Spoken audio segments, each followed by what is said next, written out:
बच्चों, हमने हिंदी का पाठ 1 पढ़ा और समझा। आज हम इसकी बुक एक्सरसाइज और प्रश्न उत्तर करेंगे। सबसे पहले हम करेंगे शब्द अर्थ।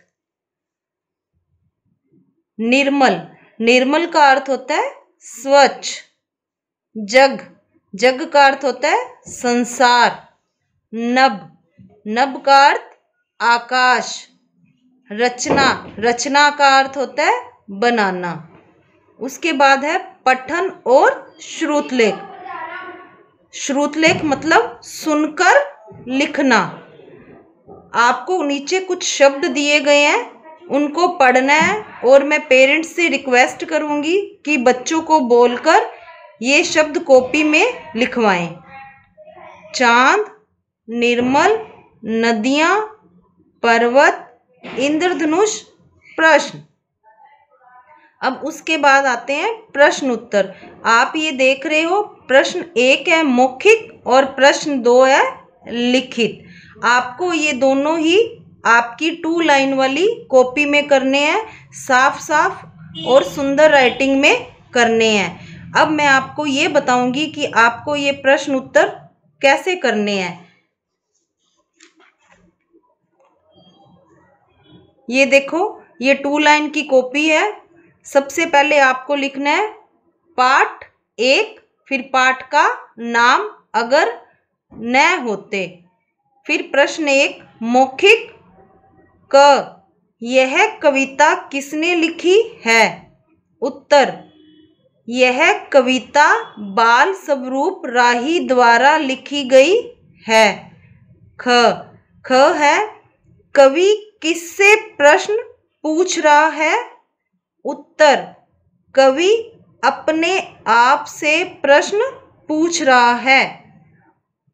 फिर प्रश्न ग है, दिशा बदलने का कैसे पता चलता है? उत्तर, चांद से रात के समय दिशा बदलने का पता चलता है। बच्चों, ये आपको बहुत अच्छी अच्छी राइटिंग में और साफ साफ करना है।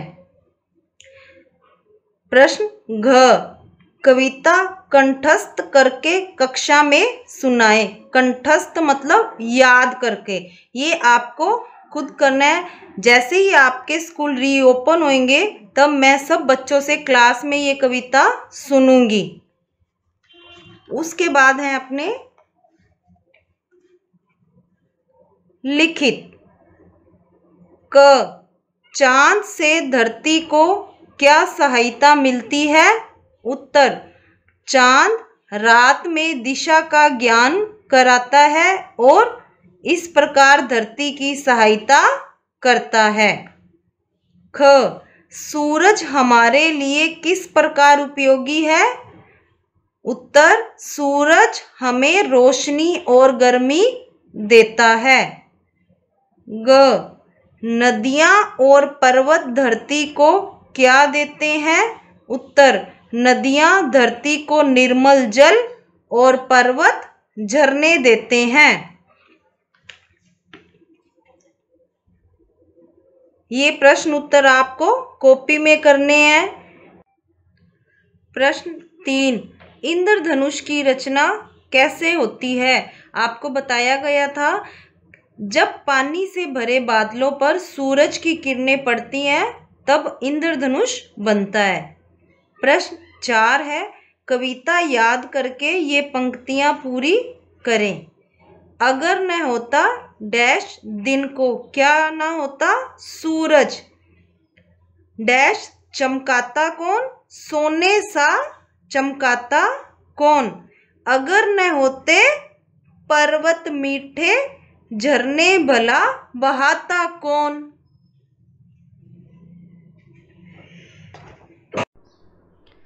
सही विकल्प के सामने सही का चिन्ह लगाएं। क, रात में दिशा कौन दिखाता है? सूरज, चांद, तारे, बल्ब। रात के समय कौन दिशा दिखाता है? चांद दिखाता है। तो चांद के सामने क्या कर देंगे? अपने सही का निशान लगा देंगे। ख, झरने कहाँ से निकलते हैं? झरने कहाँ से निकलते हैं? पहाड़ों से, नदियों से, गुफाओं से, सागर से। कहाँ से निकलते हैं बच्चों झरने? पहाड़ों से। तो पहाड़ों के सामने सही का निशान लगा देंगे। ग, इंद्रधनुष में कितने रंग हैं? 5, 6, 7, 9। कितने रंग होते हैं इंद्रधनुष में? 7। तो 7 के सामने भी क्या लगा देंगे? सही का निशान। आगे है मूल्य परक प्रश्न। कल्पना कीजिए कि यदि चांद, सूरज, नदी और पर्वत न होते तो इस धरती का क्या रूप होता? बच्चों आपको अपने मन में कल्पना करनी है कि यदि चांद, सूरज, नदी, पर्वत न होते तो इस धरती का रूप क्या होता, इस धरती पर क्या होता। ये सब आप अपने मन में कल्पना करोगे और जैसे ही आपके स्कूल रीओपन होंगे तब मैं आपसे ये पूछूंगी। आगे है भाषा से। जग शब्द के 2 अर्थ हैं। जग एक बर्तन, जग संसार। बच्चों इसमें जग शब्द के 2 अर्थ दिए गए हैं। जो पहला जग शब्द है उसका अर्थ है एक बर्तन, यानी एक बर्तन जिसमें अपने कोई पानी या पीने वाली चीज डालते हैं। और दूसरे शब्द में जग शब्द का अर्थ दिया गया है संसार, यानी दुनिया, जगत। नीचे ऐसे ही कुछ शब्द और दिए जा रहे हैं जिनके 2-2 अर्थ हैं। इनके दोनों अर्थों के अनुरूप 2-2 वाक्य बनाएं। सोना।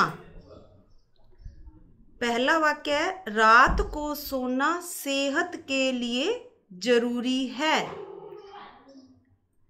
दूसरा वाक्य है चोरों ने सोना चुरा लिया।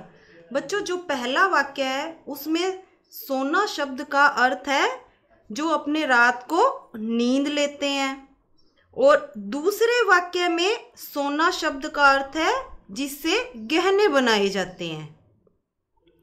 दूसरा शब्द है पर, इससे भी अपने को 2 वाक्य बनाने हैं।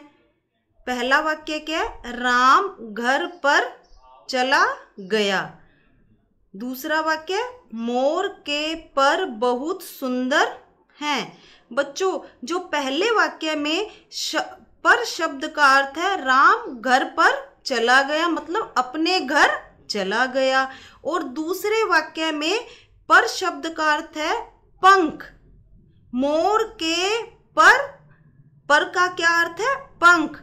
मोर के पंख बहुत सुंदर हैं। तीसरा शब्द है कल। अब इससे भी 2 वाक्य बनाएंगे। पहला वाक्य है राम कल स्कूल जाएगा, और दूसरा वाक्य है मशीन के कल पुर्जे खराब हो गए। बच्चों जो पहले वाक्य में कल शब्द का अर्थ है आने वाला कल, राम कल स्कूल जाएगा, और दूसरे वाक्य में कल शब्द का अर्थ किससे है? जो मशीन के पार्ट्स या उसके अंग।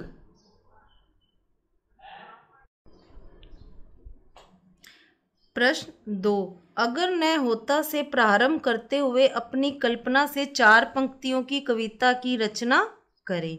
बच्चों ये आपने स्वयं ने करना है। आपने अपने मन में कल्पना करते हुए अगर न होता से शुरू कर 4 पंक्तियों की एक कविता लिखनी है। प्रश्न 3। इन शब्दों से तुकबंदी वाले 2-2 शब्द लिखें। तुकबंदी वाले शब्द कौन से बच्चों? कौन से होते हैं? जिनकी जो आवाज साउंड एक जैसी होती है लेकिन अर्थ अलग होता है। जैसे चांद। चांद से अपनों ने 2 तुकबंदी वाले शब्द लिखने हैं। चांद से कौन कौन से लिखेंगे? मांद, नांद। अगर, मगर, डगर। भला, चला, जला। सब, अब, कब। प्रश्न 4। इनके 2-2 नाम लिखें। बच्चों नीचे कुछ शब्द दिए गए हैं जिनके अपनों ने 2-2 नाम लिखने हैं। जैसे आपने 3rd क्लास में पर्यायवाची शब्द भी किए थे, वैसे ही अपने को ये करना है। जैसे पहला शब्द है चांद। चांद को राकेश भी कहते हैं और शशि भी कहते हैं। सूरज, सूरज के 2 नाम कौन कौन से हैं? रवि, भानु। अगला शब्द है नदी। नदी के तरुणी, सरिता। अगला शब्द बादल।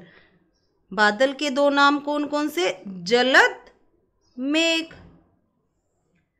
प्रश्न 5, किसी व्यक्ति, वस्तु, स्थान या भाव के नाम को संज्ञा कहते हैं। कविता में से 5 संज्ञा शब्द ढूंढकर लिखें। कौन कौन से? नदी, दिन, चांद, सूरज, बादल। आगे है सही उत्तर के सामने सही का चिन्ह लगाएं। क, पर्वत का पर्याय नहीं है। पहाड़, नग, नाग, गिरी। पर्वत का पर्याय कौन सा नहीं है? कौन सा नहीं है? नाग। तो नाग के सामने क्या लगा देंगे? सही का निशान। ख, कौन सा शब्द संज्ञा नहीं है? चांद, नदी, दिन, मीठा। देखो बच्चों, ये चांद, नदी, दिन ये क्या है? संज्ञा शब्द है। और मीठा क्या है? मीठा विशेषण। तो मीठा के आगे क्या लगा देंगे? सही का निशान, क्योंकि जो मीठा शब्द है वो संज्ञा नहीं है। ग, निर्मल का विलोम है। निर्मल का विलोम है मलिन, स्वच्छ, सुंदर, कोमल। निर्मल का विलोम कौन सा है बच्चों? मलिन। तो मलिन के सामने क्या लगा देंगे? सही का निशान। आगे है रचनात्मक गतिविधियां। बच्चों ये एक एक्टिविटी है जो आपको करनी है। इंद्रधनुष में कौन कौन से 7 रंग होते हैं? इनके नाम मालूम करें। अपनी कॉपी में इंद्रधनुष का चित्र बना के उसमें क्रमानुसार रंग भरें। बच्चों आपको अपनी नोटबुक में एक इंद्रधनुष का चित्र बनाना है और उसमें रंग भरने हैं।